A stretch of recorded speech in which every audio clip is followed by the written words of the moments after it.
like in general, like when you meet someone, like seeing someone in person will always be different. It's always a different experience. And listen, some people look very good in pictures, and some people don't look as good as they picture sometimes, right? So, but again, the intangibles. And what I was saying was to my best friend, I said, "Yo, I think he had a hard time with the intangibles, and at that time, entertainment and the how can I say the standard for entertainment went up, and whether people want to say it or not, I'm gonna keep it a stack with you. People who buy into like lyrical miracle rap or so-called conscious rap or whatever you deem to be, I guess, authentic hip hop, for the most part, if you have to label it real hip hop, then it's probably not dope. It's probably not enjoyable. Because most time, anytime a nigga says it's real hip hop, Jay never had to say this is real hip hop.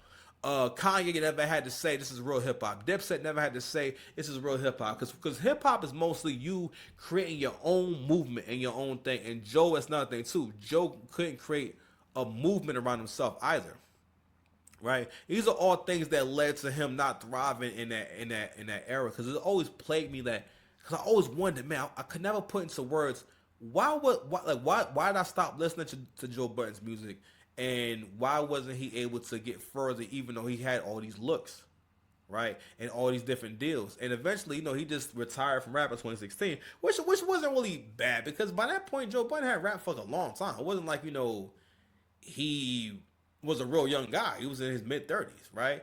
And to a certain degree, I think at times people, and I'm gonna say this too about listen in terms of what I respect about Joe Budden.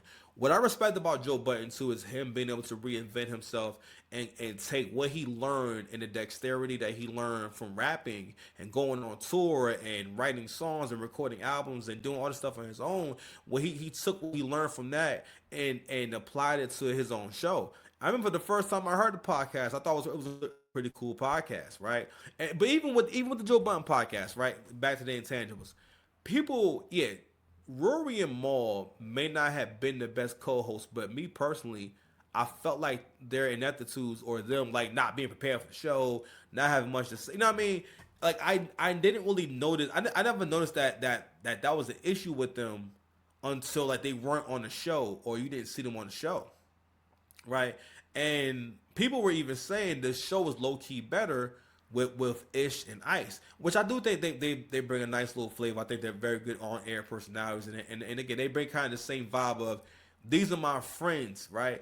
But intangibles. When I used to watch them, like Rory and Maul and Joe, I stopped watching the Joe Budden podcast when they were no longer on there because you got to realize that people enjoy me. I mean, personally, I'm very big on format. However, I discovered you, however I first started seeing you, once you change